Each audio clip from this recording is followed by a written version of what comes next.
أعوذ بالله من الشيطان الرجيم. بسم الله الرحمن الرحيم.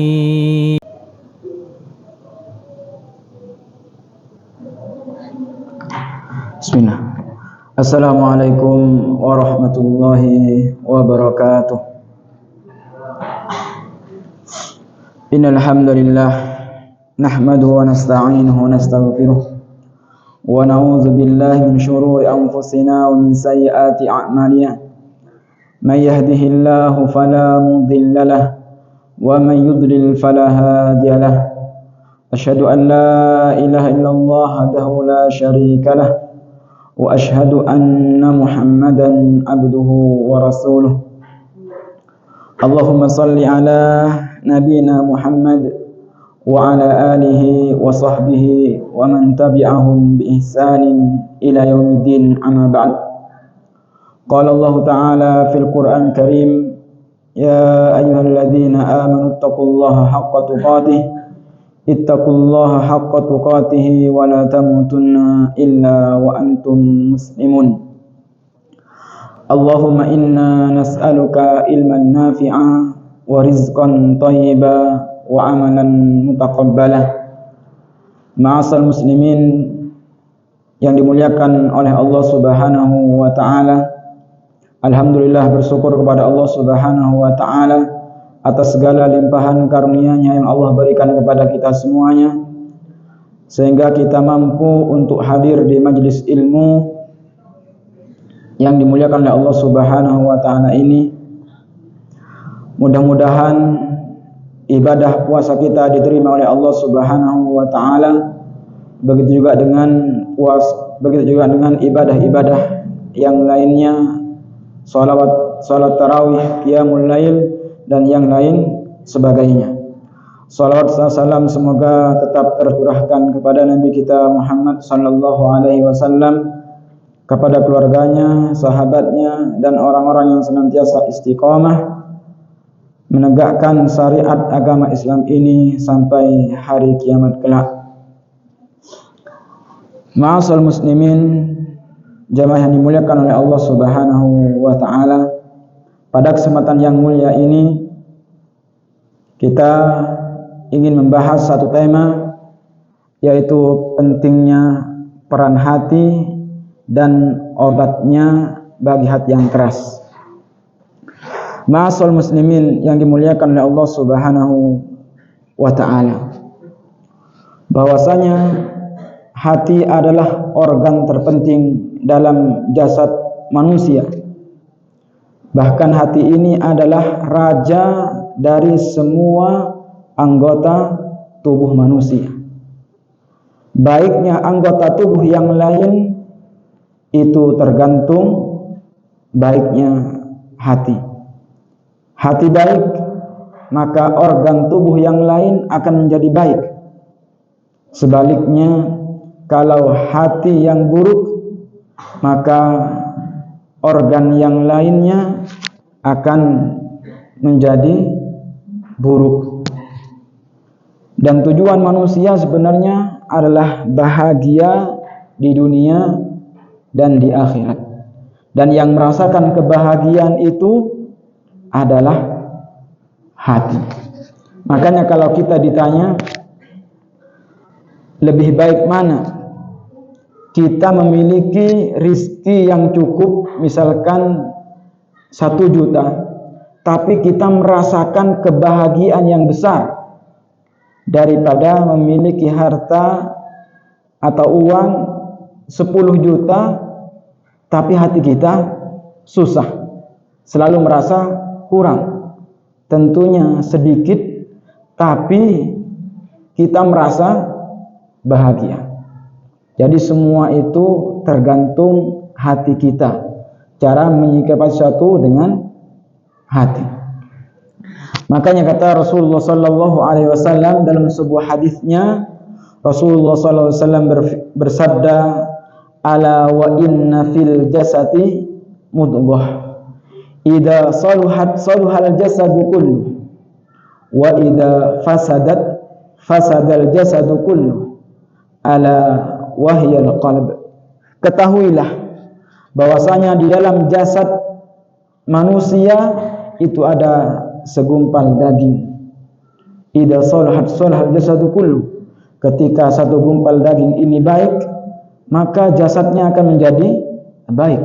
Anggota yang lain akan menjadi baik. Wa idza fasadal jasadu kullu. Apabila segumpal daging ini buruk, maka jasadnya, anggota yang lainnya akan buruk. Ala wahyal qalb. Ketahuilah, segumpal daging itu adalah hati. Bukan makna hati dalam bahasa Indonesia. Bukan. Kalau hati dalam bahasa Indonesia kan samping ini, Pak. Ya, tapi ini hati yang ada di dada kita. Dan ini kita rasakan. Kalau kita sedih, kalau kita bahagia, kita merasakannya di mana? Di hati. Bahkan ketika orang sakit hati itu bilangnya, saya sakit hati, ngarahkannya ke mana? Ke dada, bukan ke samping perut itu. Ini menunjukkan pentingnya hati itu. Ukuran bahagia dan susah itu terletak pada hati. Hati kita baik, maka pandangan kita akan menjadi baik, tidak mudah untuk bermaksiat. Termasuk tangan kita tidak akan mudah bermaksiat, karena semua anggota badan ini dikendalikan oleh hati. Dan anggota yang dilihat oleh Allah Subhanahu wa taala adalah hati, bukan yang lainnya. Sebagaimana sabda Rasulullah sallallahu alaihi wasallam, "Innallaha la yanzuru ila ajsamikum." Sesungguhnya Allah Subhanahu wa taala tidak melihat ajsamikum, ke jasad-jasad kalian, wala ila suwarikum, dan tidak pula ke wajah-wajah kalian. Semuanya di mata Allah Subhanahu wa taala sama. Yang bermuka tampan, yang sedang, ya, semuanya di mata Allah Subhanahu wa taala tidak ada bedanya. Allah Subhanahu wa taala tidak melihat penampakan itu, tapi yang dilihat oleh Allah Subhanahu wa taala, walakin yanzuru ila qulubikum. Akan tapi Allah Subhanahu wa taala melihat kepada hati-hati kalian, wa a'malikum, dan melihat kepada amal-amal kalian. Bahkan Allah Subhanahu wa taala sebelum mengutus Rasulullah sallallahu alaihi wasallam, Allah Subhanahu wa taala melihat hati dari hamba-hambanya. Innallaha nadhara fi qulubil ibad. Sesungguhnya Allah Subhanahu wa taala melihat ke hati-hati para hambanya. Fawajada qalba Muhammadin sallallahu alaihi wasallam khaira qulubil ibad. Kemudian ditemui hati yang paling baik di antara hati dari hamba-hambanya adalah hatinya Rasulullah sallallahu alaihi wasallam. Sehingga Rasulullah sallallahu alaihi wasallam dipilih oleh Allah Subhanahu wa taala dan dipilih menjadi penyebar risalahnya. Ini hatinya Rasulullah sallallahu alaihi wasallam. Setelah melihat hatinya Rasulullah sallallahu alaihi wasallam, Allah Subhanahu wa taala melihat hati yang kedua. Tsumma nadhara fi qulubil ibad ba'da qalbi Muhammad. Fawajada qulub ashabi khair qulubil ibad. Maka Allah Subhanahu wa taala menemukan hati yang paling baik setelah hatinya Rasulullah sallallahu alaihi wasallam adalah hatinya para sahabat radhiyallahu ajmain. Sehingga para sahabat adalah manusia yang dipilih oleh Allah Subhanahu wa taala untuk menemani kekasihnya, untuk menemani Rasulullah sallallahu alaihi wasallam dalam menyebarkan risalah agama Islam. Sehingga inilah keutamaan sahabat Nabi Muhammad sallallahu alaihi wasallam.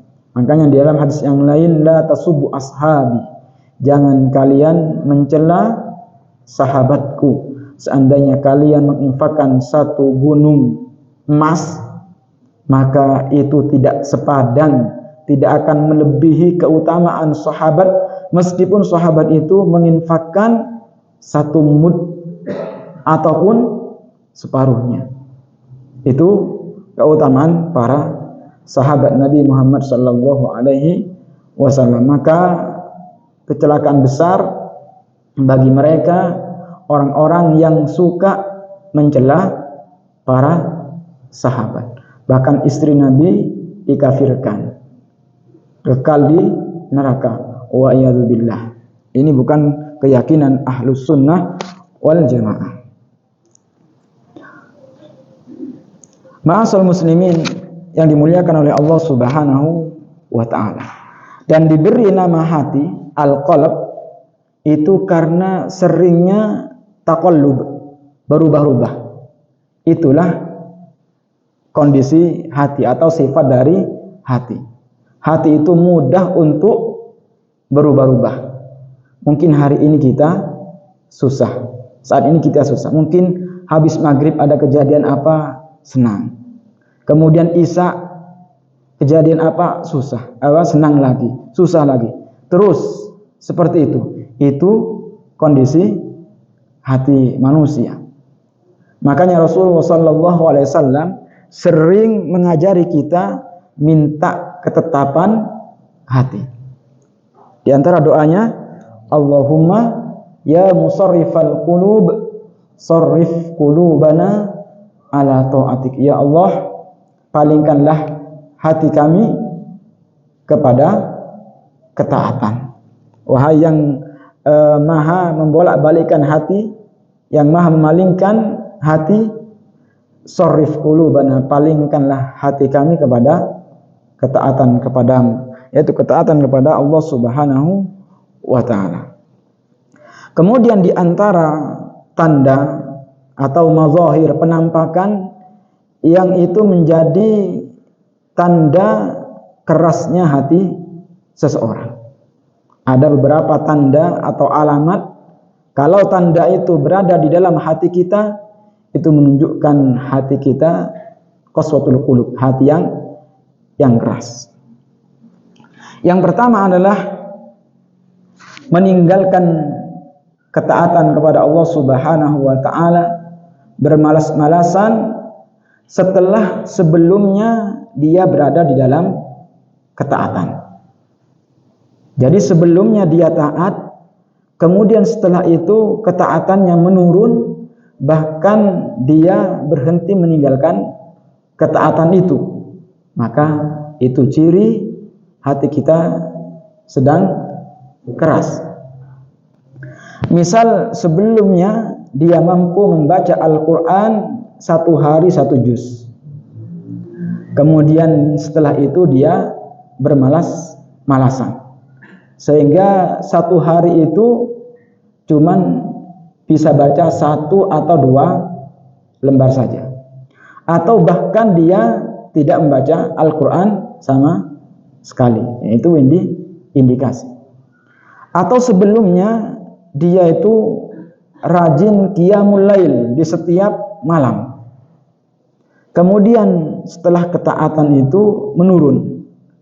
Mungkin qiyamul lailnya jadi 1 minggu cuman 1 kali. 1 bulan 1 kali. Bahkan sudah berbulan-bulan, bertahun-tahun sudah tidak qiyamul lail sama sekali. Ini menunjukkan hati yang keras, karena sebelumnya dia berada dalam ketaatan.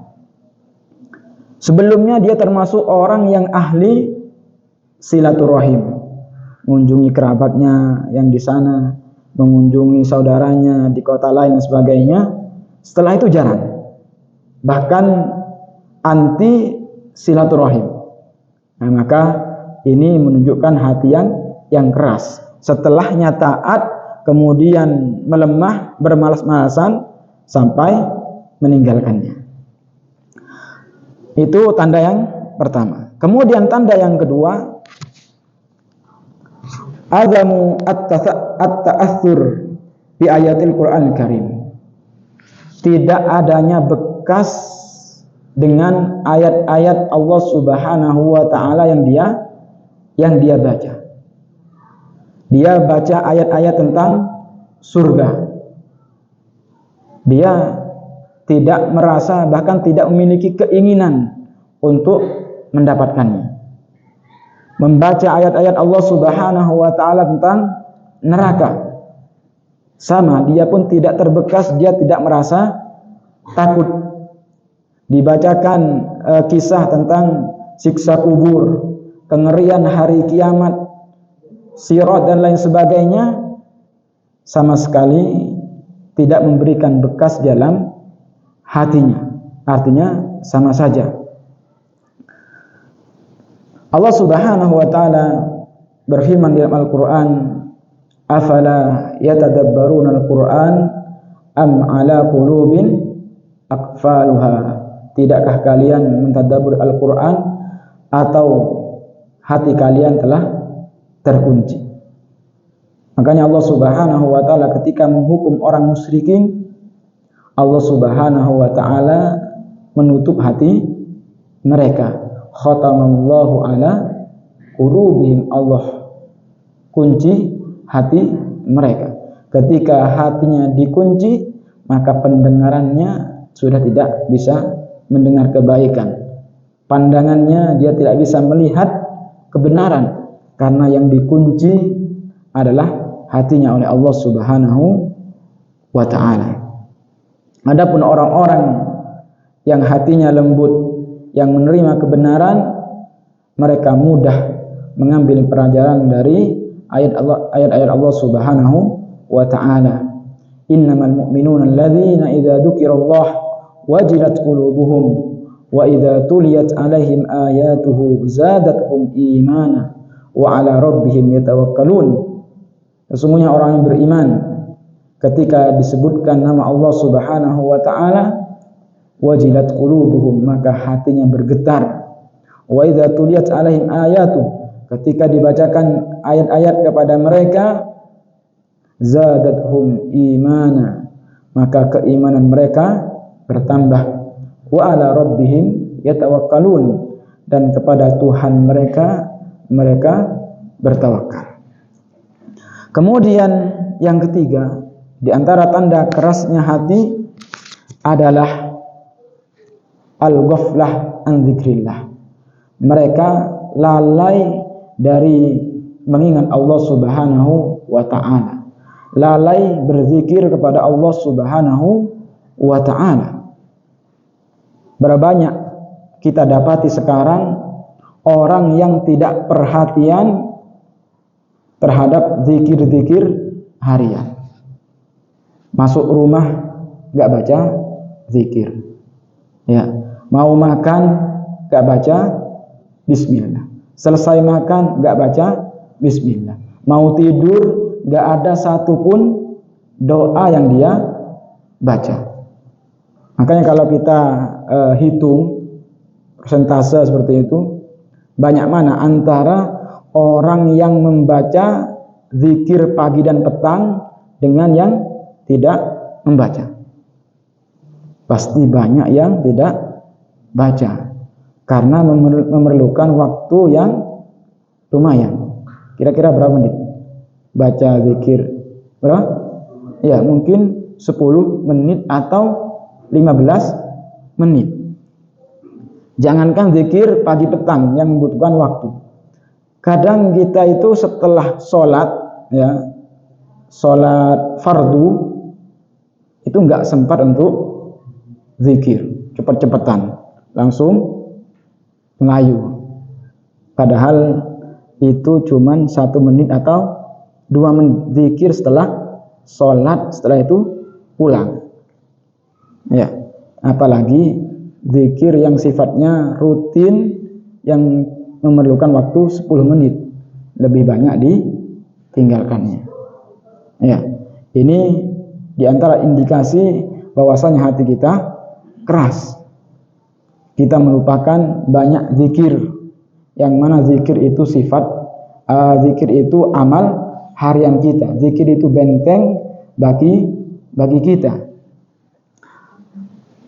Rasulullah sallallahu alaihi wasallam bersabda, dalam sebuah hadis yang diriwayatkan oleh Imam Muslim, qala Rasulullah sallallahu alaihi wasallam, "Matsalul ladzi yadhkurullah wal ladzi la yadhkurunallah matsalul hayy wal mayyit." Permisalan antara orang yang mengingat Allah Subhanahu wa taala, yang mau berzikir kepada Allah Subhanahu wa taala, dengan orang yang tidak mau berzikir kepada Allah Subhanahu wa taala, matsalul hayy wal mayyit, seperti orang yang hidup dengan orang yang mati. Perbedaannya sangat jauh. Perbedaannya sangat jauh antara orang yang mati dengan orang yang hidup. Maka hendaklah kita perhatian untuk membaca zikir, selalu mengingat Allah Subhanahu wa taala, terutama zikir-zikir yang sifatnya harian, yang keutamaannya besar ya Allah Subhanahu wa taala. Kemudian berikutnya, di antara indikasi kerasnya hati, adamu ghadab intahakat hurumatullah. Tidak adanya marah, tidak adanya cemburu ketika hak-haknya Allah Subhanahu wa taala itu dilanggar. Padahal dia itu melihat kemungkaran di depannya. Dia mendengar, dia menyaksikan sendiri ada orang yang sedang melakukan sebuah kemungkaran. Dia itu mampu untuk merubahnya, tapi dia tidak melakukan. Beda halnya kalau dia tidak memiliki kemampuan. Itu pun disebut dengan selemah-lemahnya iman. Tapi ini mampu, tapi tidak ada keinginan untuk menasihati, tidak ada keinginan untuk merubahnya. Terlebih kemungkaran itu berada di bawah kita, di dalam keluarga kita. Kita nggak ada cemburu-cemburunya. Mungkin istri kita pergi, ya, kemudian melakukan hal yang tidak sewajarnya, kita menganggapnya biasa. Tidak ada kecemburuan ketika hak-haknya Allah Subhanahu wa taala itu dilanggar. Padahal kalau kita ada kemungkaran, kewajiban kita harus merubahnya. Sebagaimana hadis Rasulullah SAW yang sering kita baca, man ra'a minkum munkaran falyughayyirhu biyadihi. Kalau kita melihat kemungkaran, hendaklah kita rubah dengan tangan kita, dengan kekuasaan kita. Gak mampu dengan tangan kekuasaan turun ke bawahnya, yaitu dengan fabilisani, dengan lisannya. Kita nasihati dengan lisan kita. Kita kasih tulisan misalkan untuk merubah kemungkaran. Kemudian fa illam yastati' fa biqalbi. Kalau enggak mampu dengan tangan, enggak mampu dengan lisan, fa biqalbi, maka hendaklah dengan hatinya. Dan mengingkari kemungkaran dengan hati ini tidak akan gugur, karena tidak ada mudaratnya.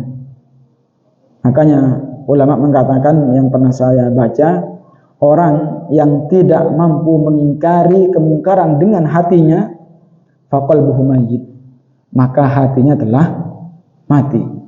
Karena mengingkari kemungkaran dengan hati itu tidak berefek, dan semua orang pasti mampu, mau yang lemah mau yang kuat. Kalau cuma mengingkari dengan hati pasti mampu. Kalau itu yang selemah-lemahnya iman enggak kita kerjakan, maka itu menunjukkan hati kita keras, hati kita mayit, kata Syekhul Islam Ibnu Taimiyah. Ma'asal muslimin yang dimuliakan oleh Allah Subhanahu wa ta'ala. Kemudian berikutnya, asbabu qaswatil qalb, sebab-sebab yang menjadikan hati kita menjadi keras. Sebab yang pertama adalah menjauh dari hal-hal yang mendekatkan kepada keimanan. Di antaranya yang mendekatkan dengan keimanan adalah berkumpul dengan orang-orang yang sama-sama beriman. berkumpul dengan orang-orang yang soleh, terlebih berkumpul dalam rangka menghadiri sholat berjamaah. Ya, kita berjamaah, kita hadir selalu di masjid untuk melaksanakan sholat berjamaah.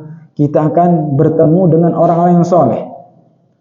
Ya, karena kalau orang-orang soleh pasti dia itu sholatnya berjamaah di masjid. Itu sudah saringan. Orang yang menjaga sholat 5 waktu di masjid, maka saksikanlah dia orang yang baik. Dia orang-orang yang soleh, orang-orang yang beriman kepada Allah Subhanahu wa ta'ala. Makanya kata Rasulullah sallallahu alaihi wasallam dalam sebuah hadis disebutkan, an Abi Darda radhiyallahu anhu qala, sami'tu Rasulullah sallallahu alaihi wasallam yaqul, aku mendengar Rasulullah sallallahu alaihi wasallam bersabda, ma min thalathatin fi qaryatin, tidaklah ada 3 orang fi qaryatin, di sebuah desa, wala badwin, atau di sebuah pedalaman dusun, la tuqamu fiha shalah, yang tidak ditegakkan salat di satu desa itu, illa qad istahwada alaihimus syaitan, kecuali mereka telah dikuasai, mereka telah diganggu oleh setan. Satu kampung enggak ada orang yang salat, atau tidak ditegakkan salat berjamaah, kecuali kampung itu dikuasai oleh setan. Fa'alaikum bil jamaah, kata Rasulullah SAW, hendaklah kalian bil jamaah, berkumpul berjamaah bersama kaum muslimin. Fa innama ya'kulud dhi'bu minal ghanamil qasiyah, sesungguhnya serigala itu akan memakan domba yang sendirian, yang dia itu sendirian, tidak bersama gerombolannya, bersama teman-teman yang lainnya. Begitu juga dengan manusia. Kalau kita menyendiri, ya tidak berkumpul dengan orang-orang yang soleh, kita memiliki masalah, kita pikir sendiri, kemudian kita cari solusi sendiri, kadang solusi yang kita pikirkan itu salah, sehingga tambah jauh.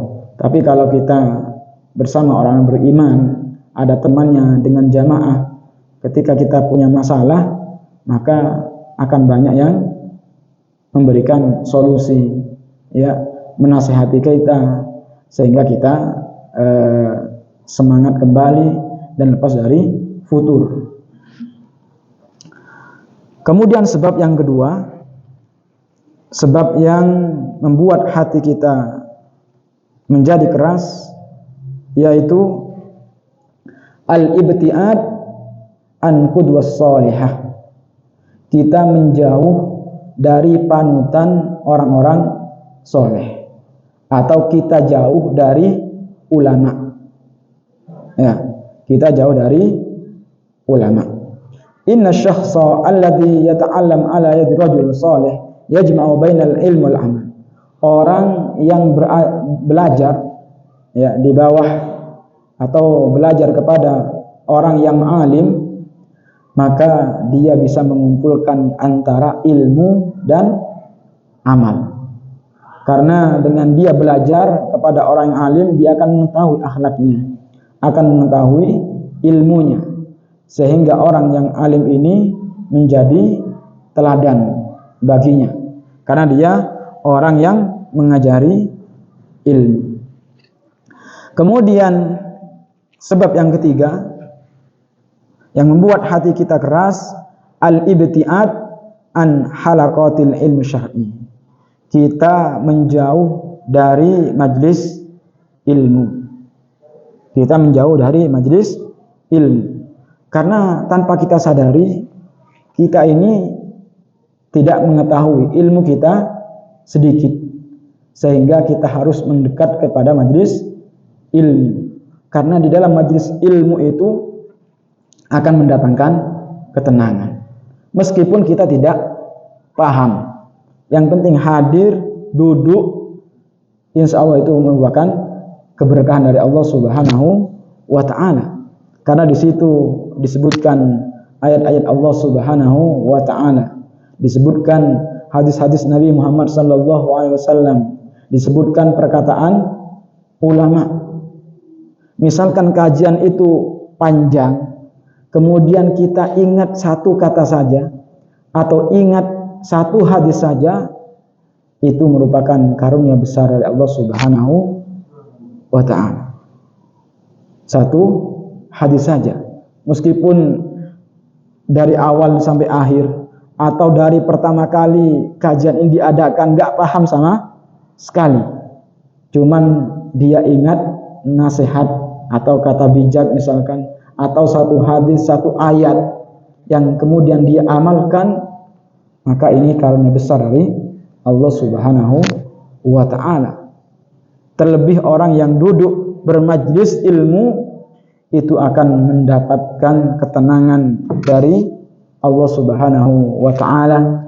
Disebutkan dalam hadis Rasulullah sallallahu alaihi wasallam yang sering kita baca, wa majtama'a qaumun fi baitin buyutillah, tidaklah berkumpul sebuah kaum di salah satu rumah dari rumah Allah Subhanahu wa ta'ala, yatluna kitab Allah, yang dia membaca kitab Allah Subhanahu wa ta'ala, wa yatadarasunahu bainahum, kemudian dia saling mempelajarinya antara satu dengan yang lain, illa nazalat alaihimus sakinah, kecuali dia mendapatkan ketenangan.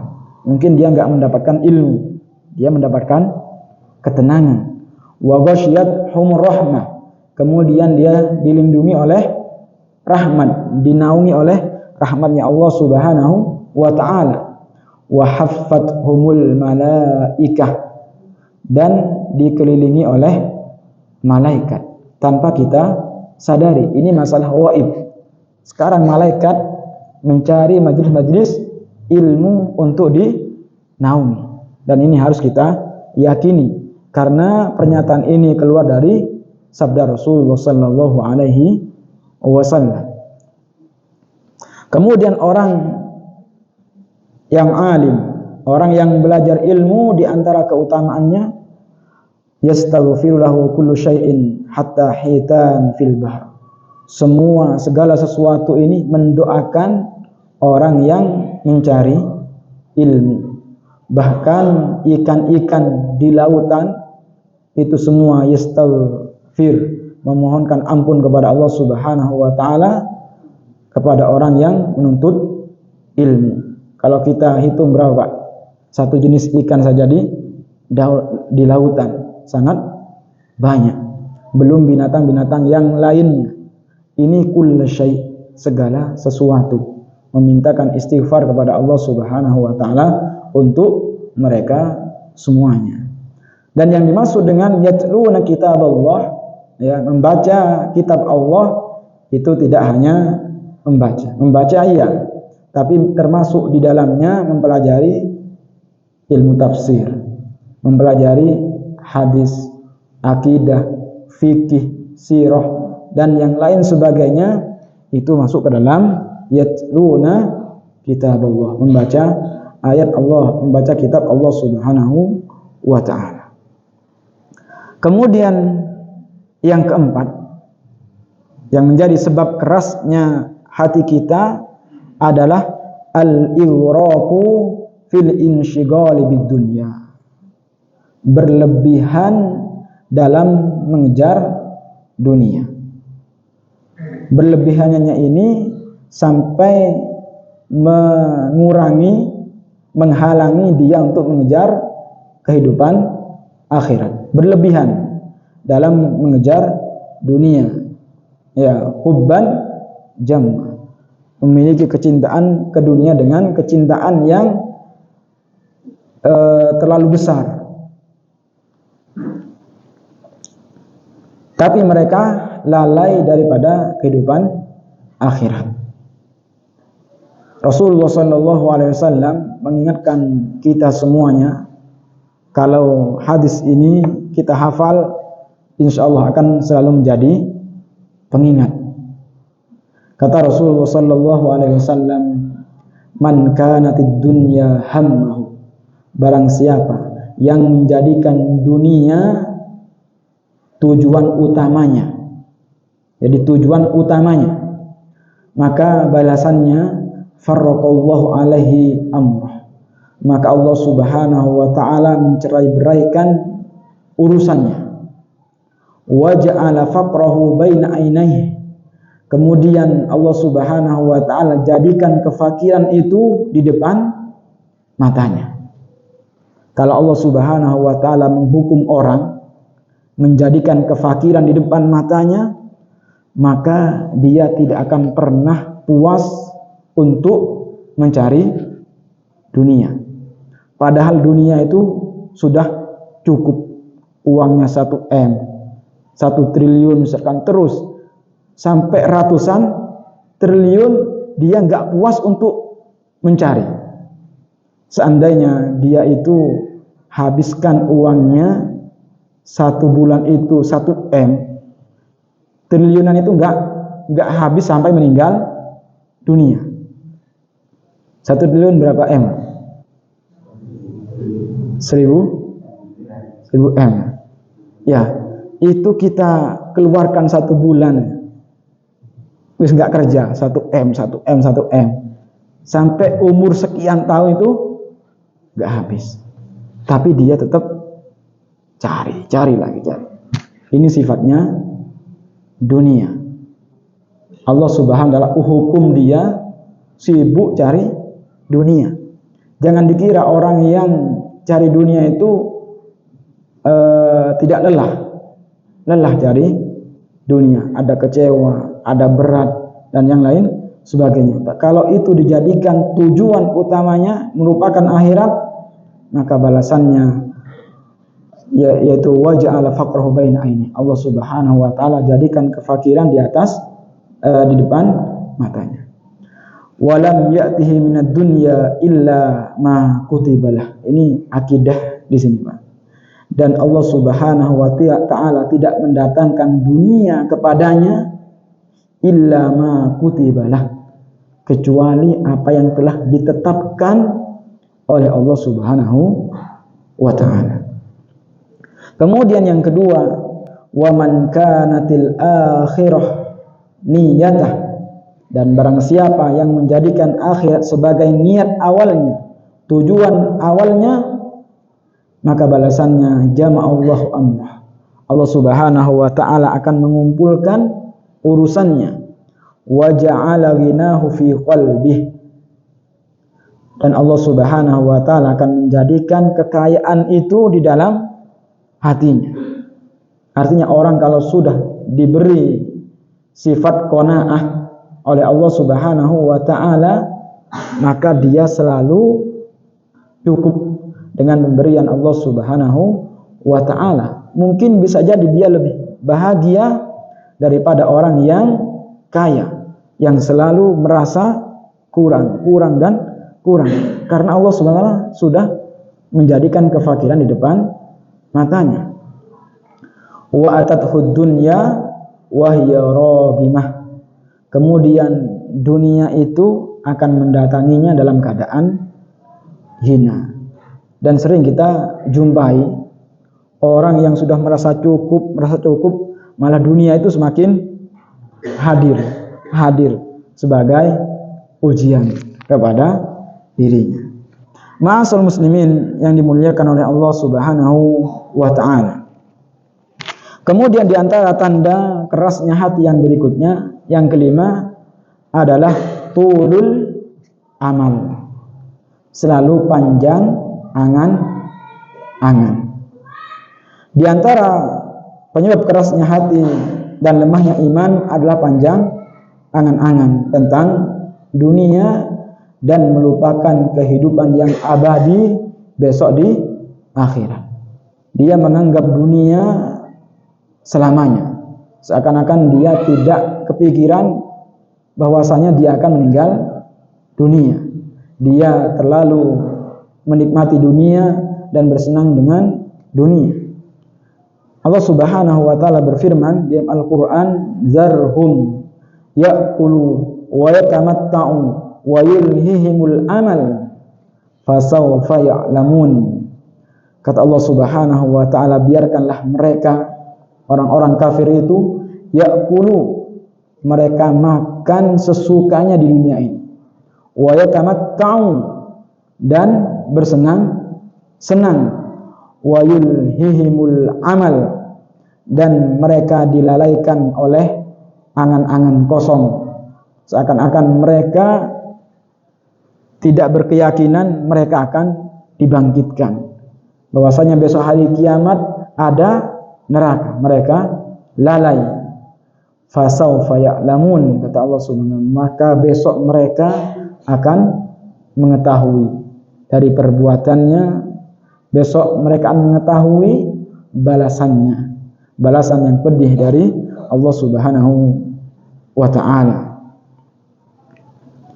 Sahabat Ali radhiyallahu anhu pernah mengatakan, akhwafu ma akhafu alaikum, keadaan yang paling aku takutkan atas kalian, ittiba'ul hawa, yaitu mengikuti hawa nafsu, wa tulul angan, dan panjangnya angan-angan. Fa amma ittiba'ul hawa fayasud anil haq, karena sungguhnya mengikuti hawa nafsu itu akan menghalangi dari kebenaran. Wa amma tulul amal, adapun panjang angan-angan, fayansal akhirah, akan melupakan kehidupan akhirat. Kemudian yang keenam, di antara kerasnya hati, yaitu al-ifratu fit ta'am wal manam wal kalam, yaitu berlebih-lebihan fit ta'am, dalam makanan, banyak makan melebihi kebutuhannya. Bahkan sumber penyakit itu bisa dari makanan. Semua dimakan. Terlebih makanan yang dimakan ternyata bukan dari makanan yang halal. Ya. Kemudian wal manam, sering atau suka tidur, banyak tidur. Wal kalam, dan banyak bicara. Orang yang banyak bicaranya pasti banyak tergelincirnya. Maka kata Rasulullah sallallahu alaihi wasallam, la tuksirud dhahik, jangan kalian banyak tertawa. Fa inna kasratid dhahik tumitul qalb, karena banyak tertawa itu mematikan hati. Jadi banyak tertawa, banyak makan, kemudian banyak tidur, kemudian banyak bicara. Ini salah satu sebab akan mematikan hati kita, membuat hati kita keras. Ma'asal muslimin yang dimuliakan oleh Allah Subhanahu wa ta'ala. Kurang berapa menit? 8 menit ya. Taib. Kemudian berikutnya yang terakhir, obat lemahnya iman dan kerasnya hati.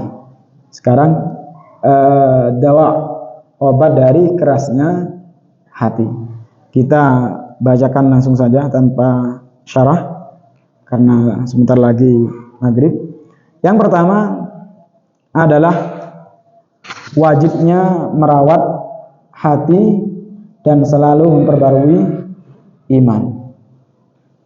Wajibnya merawat hati dan memperbarui iman.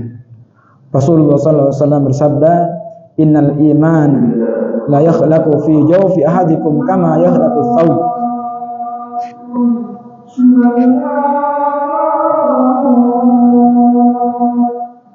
Ya, sesungguhnya iman, kata Rasulullah SAW, benar-benar bisa menjadi usang di dalam tubuh seorang dari kalian, sebagaimana usangnya pakaian. Fas'alullah ayyujaddidal iman fi qulubikum. Maka memohonlah kepada Allah Subhanahu wa ta'ala supaya Allah Subhanahu wa ta'ala memperbarui keimanan kita di dalam hati kita. Kemudian yang kedua, tadabbur Al-Quran. Kita membaca Al-Quran, kemudian kita ambil ayat-ayat kemudian kita tadabburi. Karena semua ayat-ayat Al-Qur'an itu obat bagi hati kita. Allah Subhanahu wa taala berfirman, "Wa nunazzilu minal Qur'an ma huwa syifaa'un wa rahmatun lil mu'minin wa la yaziduz zalimina illa khasara." Dan aku turunkan minal Qur'an, dari Al-Qur'an sesuatu yang menjadi obat, wa rahmah lil mu'minin, dan rahmat bagi orang-orang yang beriman, wa la yaziduz zalimina illa khasara, dan tidaklah Allah Subhanahu wa taala menambah kepada orang-orang yang zalim kecuali kesengsaraan. Terkadang orang-orang itu memiliki ayat-ayat yang dengan ayat itu dia tenang. Dia baca ayat, kemudian dengan membaca ayat itu menjadi tenang. Mungkin ayat itu adalah obat kita. Makanya bukan sebuah keburukan atau bahkan masuk ke dalam bid'ah orang-orang yang dalam sholatnya selalu ngulang-ngulang ayat. Satu ayat diulang-ulang dibaca terus seperti itu. Satu ayat. Bukannya tidak hafal yang lain, tapi ingin tadabbur. Dan ini diamalkan oleh Rasulullah sallallahu alaihi wasallam. Rasulullah sallallahu alaihi wasallam pernah di salah satu salat malamnya baca satu ayat yang beliau ulang-ulang. Ayatnya yaitu in tu'adzibhum fa innahum ibaduk. Ya Allah, ketika in tu'adzibhum, ketika Allah Subhanahu wa taala menyiksa mereka, fa innahum ibaduk, ketahuilah maka sungguhnya mereka adalah hamba-Mu. Wa in taghfir lahum fa innaka antal azizul hakim, ketika Engkau Allah Subhanahu wa taala mengampuni mereka, maka sesungguhnya Engkau Allah Zat yang Maha Perkasa, Al-Azizu Al-Hakim, dan yang Zat yang Maha Bijaksana. Ini diulang-ulang oleh Rasulullah sallallahu alaihi wasallam. In tu'adzibhum fa innahum ibaduk wa in taghfir lahum fa innaka antal azizul hakim. Kemudian obat yang ketiga untuk mengobati hati yang keras yaitu tafakkur atas kebesaran Allah Subhanahu wa taala, atas keagungan Allah Subhanahu wa taala. Kemudian yang keempat, jangan bosan untuk menuntut ilmu syar'i, karena orang itu semakin berilmu dia akan semakin takut kepada Allah Subhanahu wa taala. Innama yakhsyallah min ibadihil ulama. Kemudian berikutnya membaca atau mempelajari sirah salafus saleh, sirahnya Nabi Muhammad SAW, para sahabat, kemudian para tabi'in dan ulama-ulama yang lainnya. Kemudian berikutnya banyak mengingat kematian dan ziarah kubur. Ya. Terkadang kita itu malas untuk ziarah kubur, padahal itu dianjurkan oleh Rasulullah sallallahu alaihi wasallam. Kata Rasulullah sallam, kuntu nahaitukum an ziyaratil kubur, dulu aku pernah melarang untuk ziarah kubur. Ala fazuruha, maka sekarang berziarahlah. Fa innaha turiqul qalb, karena ziarah kubur itu akan melembutkan hati. Wa tudmiul ain, dan bisa mengalirkan air mata. Wa tudzakirul akhirah, dan mengingatkan kepada kita semua tentang akhirat. Kemudian yang terakhir yaitu menyantuni anak yatim. Karena disebutkan dalam hadis Rasulullah SAW, fima makna, hendaklah kita mengusap kepala anak yatim, karena itu akan membuat lembutnya hati kita.